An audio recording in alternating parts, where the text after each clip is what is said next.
যে কারণে 1 বছর সময় পার করলাম, এত সংস্কার, এত রিফর্ম, এত কমিশন, বাবারে সেটা তো ইলেকশনের আগে এটা কার্যকরী করেই না একটা নিরপেক্ষ ইলেকশন হবে। এখন আপনি যদি বলেন না এইটা এখন এই ইলেকশন হবে না, ইলেকশন হবে 2 বছর পরে, যারা আসবে তারা এটা করবে, তার অর্থ কি হলো? যে লাউ সেই কদু। জুলাই ঘোষণাটাকে সংশোধন করুন এবং সামনে আমরা আলাপ করেছি ঐক্যমত্য কমিশনের যারা সম্মানিত সদস্য যারা ওয়ার্ক করছেন তারা বলছেন আমাদের সামনে আবার বৈঠক হবে, সব দলের ভিত্তিতে এই ঐক্যমত্য কমিশনের যে সংস্কারগুলোতে আমরা একমত হচ্ছি এটাকে দিয়ে একটা জুলাই চার্টার সনদ বানানো হবে, সেই সনদটাই অন্তর্ভুক্ত হবে এবং সেটাও আইনে রূপান্তরিত করতে প্রয়োজনে আপনি গণভোট নেন, প্রয়োজনে অর্ডিন্যান্স জারি করেন, প্রয়োজনে এলএফও করে এই আইনের ভিত্তিতেই আগামী নির্বাচন হতে হবে। নির্বাচন করবেন, সরকার আসবে 2 বছর পরে, তারপরে এইসব কিছু মেরামত করবেন, এটা জাতির কাছে আস্থা তৈরি করছে না। তাহলে কি এই বিদ্যমান রাষ্ট্র কাঠামোর মধ্যে আরেকটা সরকার নির্বাচনের ব্যবস্থা করার অর্থ হলো এর ভিতর দিয়ে আরেকটা ফ্যাসিবাদের জন্ম দেওয়া হবে। বাংলাদেশ সরকারের কাছে আমাদের সব ডকুমেন্ট আছে, সব প্রক্লামেশনগুলো, সব অর্ডিন্যান্সগুলোর কপি, গণভোটের রেকর্ড, সব রেকর্ড ইজ দেয়ার, আপনি এগুলো ফলো করেন। ফলে 1 বছর চলে গেল, হাজার হাজার মানুষের রক্ত, জীবন দান সব কিছুকে ব্যর্থ করে দিয়ে আবার সেই বিদ্যমান ফ্যাসিবাদী রাষ্ট্র কাঠামোর মধ্যে আরেকটা নির্বাচনী সিস্টেম করে আপনি আরেকটা ফ্যাসিবাদকে যদি ক্ষমতায় বসাবার স্বপ্ন দেখেন তাহলে ইতিহাসের সাথে বিশ্বাসঘাতকতা করা। কোন দলীয় সরকার ক্ষমতায় আসার আগে অন্তর্বর্তীকালীন নির্দলীয় সরকার থাকা অবস্থায় এই যে সংস্কারগুলো হচ্ছে এটাকে আইনি ভিত্তি দিয়ে সংবিধানের অংশ বানিয়ে এর ভিত্তিতে নির্বাচন করতে হবে। জাতির একটা বিশাল অংশ, শুধু এটাই নয়, আমাদের আলেম ওলামা, মাদ্রাসা শিক্ষক, তারা এই আন্দোলনে ফ্যাসিবাদের বিরুদ্ধে যে রক্ত দিয়েছে, জীবন দিয়েছে, ঐতিহাসিক অবদান, গত 5 তারিখের জুলাই ডিক্লারেশনের মধ্যে তার একটা লাইনও কিন্তু উল্লেখ করা হয়নি। দ্যাট ইজ হোয়াই আমি এই কথাটা বলছি যে আমরা জুলাই ঘোষণাপত্র, জুলাই ডিক্লারেশন যা দেওয়া হয়েছে, যে আশা নিয়ে আমরা সংসদ ভবনের দক্ষিণ প্লাজায় এসেছিলাম, আমাদের সেই আশা শতভাগ পূর্ণ হয়নি। একটা অসম্পূর্ণ বিবৃতির মতো পাঠ করা হয়েছে এবং এটাকে আমরা বলেছিলাম আমাদের দেশের সংবিধানের প্রিএম্বলে প্রস্তাবনাতে অংশ দিতে, স্থান দিতে, অন্তর্ভুক্ত করতে। প্রস্তাবনাতে চিফ অ্যাডভাইজার সাহেব যেটা উল্লেখ করেছেন, তিনি বলেছেন যে এটা আগামী নতুন সরকার আসবে 2 বছর পর, সরকার আসার 2 বছর পরে সংবিধানের একটা তফসিলে অন্তর্ভুক্ত হবে। এটাকে খুব হালকা করে দেখা হয়েছে। ফলে জুলাই অভ্যুত্থানে আমাদের ছাত্র শিক্ষকদের, জনতার অবদানটাই যে সনদের মধ্যে যে ডিক্লারেশনে স্বীকৃতি দেওয়া হয়নি। আমরা বলি এই সরকার হচ্ছে গণ আকাঙ্ক্ষার সরকার, জনগণ সে আকাঙ্ক্ষা পূরণের জন্য এই সরকারকে আমরাই এনেছি, উনি ইচ্ছা করে আসেননি, এটার জন্য আমরা ওনাকে থ্যাঙ্কস জানিয়েছি। কিন্তু আপনার তো উচিত ছিল যারা এই ড্রাফটটা করে দিয়েছে, কোনো ব্যক্তি, কোনো পরামর্শদাতা, আমরা জানি না, একটা সংশয় রাজনীতির অঙ্গনের আলোচিত হচ্ছে যে কোনো একটি দলের চিন্তা এবং চেতনা, আদর্শ, গাইডলাইন কি এই জুলাই ঘোষণা তৈরির ক্ষেত্রে প্রভাব বিস্তার করেছে? এই প্রশ্ন কিন্তু তৈরি হচ্ছে। কারণ একটা অংশকে বাদ দিয়ে বিশাল জনগোষ্ঠীর অবদানকে অস্বীকার করে এরপরে আমরা তো এই জুলাই ডিক্লারেশনের জন্য আমরাও আমাদের পক্ষ থেকে কিন্তু অনেক প্রস্তাব দিয়েছি, রিটার্ন দিয়েছি যে আমরা এটাকে সংশোধন করবো, এইগুলো আপনারা ঢোকাবেন, সেগুলো কিন্তু সেখানে স্থান দেওয়া হয়নি। সেই জন্যই নির্বাচনের প্রায় 7-8 মাস এখনো বাকি।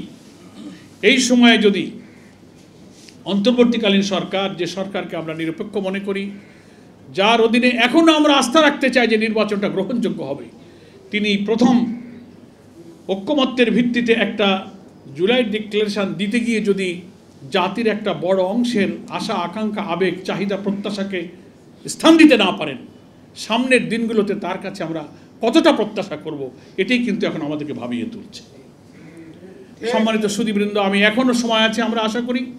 গতকালকে আমরা জামাত ইসলামের পক্ষ থেকে প্রেস কনফারেন্স করে আমরা বলেছি নির্বাচনের যে টাইম লাইন ঘোষণা করা হয়েছে সে ব্যাপারে আমাদের কোনো অভিযোগ নেই, আমরা এটাকে ইতিবাচকভাবে দেখি।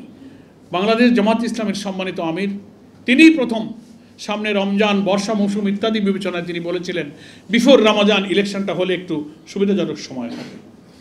ঘোষণাটা যেভাবে এসেছে আমরা ধরে নিয়েছি যে কোনো অসুবিধা নেই, আমরা সেই নির্বাচনের টাইম লাইনে কিন্তু আমরা একমত আছি, প্রোভাইডেড সেই নির্বাচন নিরপেক্ষ হতে গেলে যে কারণে 1 বছর সময় পার করলাম, এত সংস্কার, এত রিফর্ম, এত কমিশন, বাবারে সেটা তো ইলেকশনের আগে এটা কার্যকরী করেই না একটা নিরপেক্ষ ইলেকশন হবে। এখন আপনি যদি বলেন না এইটা এখন এই ইলেকশন হবে না, ইলেকশন হবে 2 বছর পরে, যারা আসবে তারা এটা করবে, তার অর্থ কি হলো? যে লাউ সেই কদু।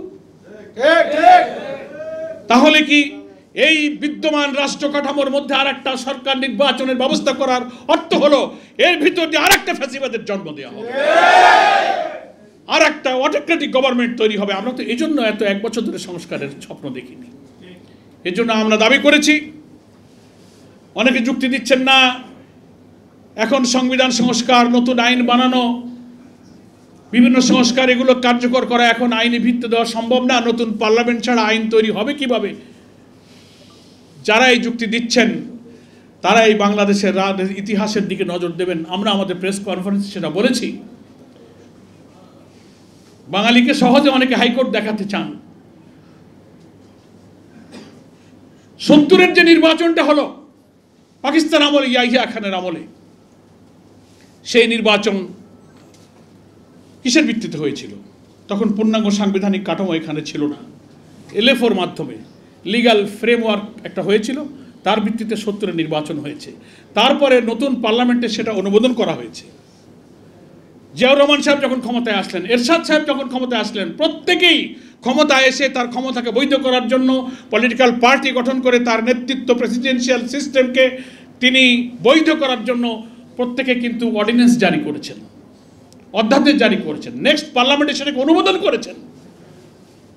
ফলে দেয়ার ইজ 3 অপশন, হয় আপনি এলএফও লিগ্যাল ফ্রেমওয়ার্ক করবেন, না হলে আপনি অর্ডিন্যান্স জারি করবেন, অথবা আপনি রেফারেন্ডাম, গণভোটের বিধান, যেটা আমাদের সংবিধানে ফিরে দেওয়া হয়েছে। জিয়াউর রহমানও গণভোট করেছিলেন, রাজনৈতিক দল গঠন করে নিজের পার্টির লিডারশিপ, তার সংস্কারের বৈধতার জন্য তিনি রেফারেন্ডাম দিয়েছিলেন, মনে আছে আপনারা যারা সিনিয়র আছেন। তাহলে 3টা অপশন, একটা হচ্ছে লিগ্যাল ফ্রেমওয়ার্ক, আর একটা হচ্ছে অর্ডিন্যান্স জারি করা, আর একটা হচ্ছে রেফারেন্ডাম। 3টা সুযোগ থাকার পরেও যারা এখন বলছেন যে না এই নির্বাচনের আগে আইনগুলো আইনে রূপ দেওয়া সম্ভব নয়, সংস্কারগুলো, তাহলে এই ইতিহাসকে আপনি অস্বীকার করবেন? বাংলাদেশ সরকারের কাছে আমাদের সব ডকুমেন্ট আছে, সব প্রোক্লামেশনগুলো, সব অর্ডিন্যান্সগুলোর কপি, গণভোটের রেকর্ড, সব রেকর্ড ইজ দেয়ার, আপনি এগুলো ফলো করেন। ফলে 1 বছর চলে গেল, হাজার হাজার মানুষের রক্ত, জীবন দান, সব কিছুকে ব্যর্থ করে দিয়ে আবার সেই বিদ্যমান ফ্যাসিবাদী রাষ্ট্র কাঠামোর মধ্যে আরেকটা নির্বাচনী সিস্টেম করে আপনি আরেকটা ফ্যাসিবাদকে যদি ক্ষমতায় বসাবার স্বপ্ন দেখেন, তাহলে ইতিহাসের সাথে বিশ্বাসঘাতকতা করা। আজকের এই শিক্ষক ছাত্র জনতার এই সেমিনার আলোচনা থেকে আমরা এখনো দাবি করছি, সময় আছে। বিভিন্ন রাজনৈতিক দল অলরেডি গতকালকে প্রেস কনফারেন্স করে তাদের প্রতিক্রিয়া ব্যক্ত করেছেন যে এই জুলাই ঘোষণাকে সংশোধন করতে হবে। এখানে শিক্ষক ছাত্রদের অবদান, আলেম ওলামা, শাপলা চত্বরে হেফাজতের আন্দোলনের যে হত্যাকাণ্ড, বিডিআর হত্যাকাণ্ড, অনেক ইতিহাস এখানে ঢুকানো হয়নি। জুডিশিয়াল কিলিং এর মধ্য দিয়ে এদেশের ইসলামপন্থী নেতা, আল্লাহওয়ালা লোক, দিনদার লোকদেরকে ফাঁসিতে হত্যা করে তাদের উপরে বিচারিক হত্যাকাণ্ড করা হয়েছে। তাহলে আপনি যেগুলো আদালতে এখন প্রমাণিত হচ্ছে যে এগুলো ছিল একটা আদালতের উপরে অবিচার করা হয়েছিল, তাহলে আপনি জুডিশিয়াল কিলিং, আপনি বিডিআরের পিলখানার হত্যাকাণ্ড, শাপলা চত্বরের হত্যাকাণ্ড, ছাত্র জনতার এইসব ঐতিহাসিক অবদানকে আপনি আনবেন না, আর এমন কিছু নিয়ে আসবেন যাতে একটা বিশেষ দল সন্তুষ্ট হয়ে যাবে আর বাকি অধিকাংশ জনগণের প্রতিনিধিত্বকারী লোকজন খুশি হতে পারবে না, তাদের আশা আকাঙ্ক্ষার প্রতিফলন হবে না।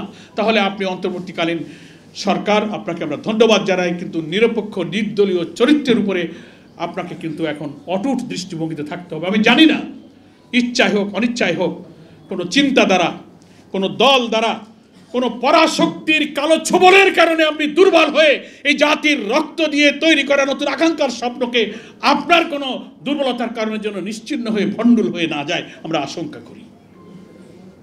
আল্লাহ আমাদেরকে হেফাজত করুন।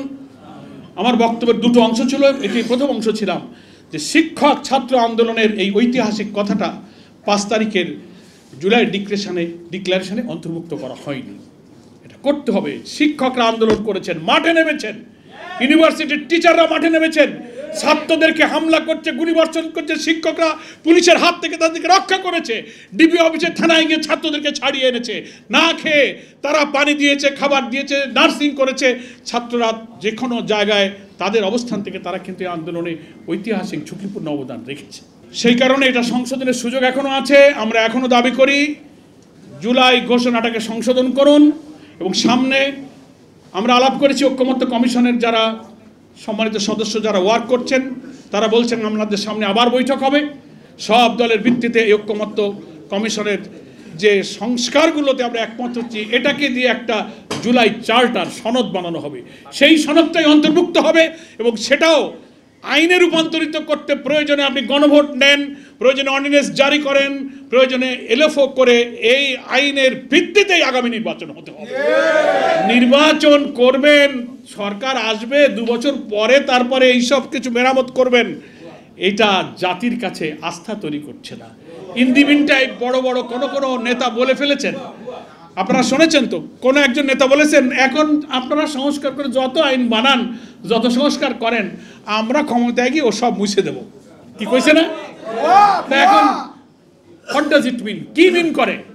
এখনই ক্ষমতায় যাওয়ার আগে যদি বলেন ক্ষমতায় গিয়ে লেখালেখি আইন কানুন যাই বানান ওটা আমরা মুছে দেব, কি করে আমাদের আস্থা আসবে এই জুলাই চার্টারের উপরে? সেই জন্য this is the proper time, this is the safe time, সবচেয়ে নিরাপদ সময়। কোনো দলীয় সরকার ক্ষমতায় আসার আগে অন্তর্বর্তীকালীন নির্দলীয় সরকার থাকা অবস্থায় এই যে সংস্কারগুলো হচ্ছে এটাকে আইনি ভিত্তি দিয়ে সংবিধানের অংশ বানিয়ে এর ভিত্তিতে নির্বাচন করতে হবে।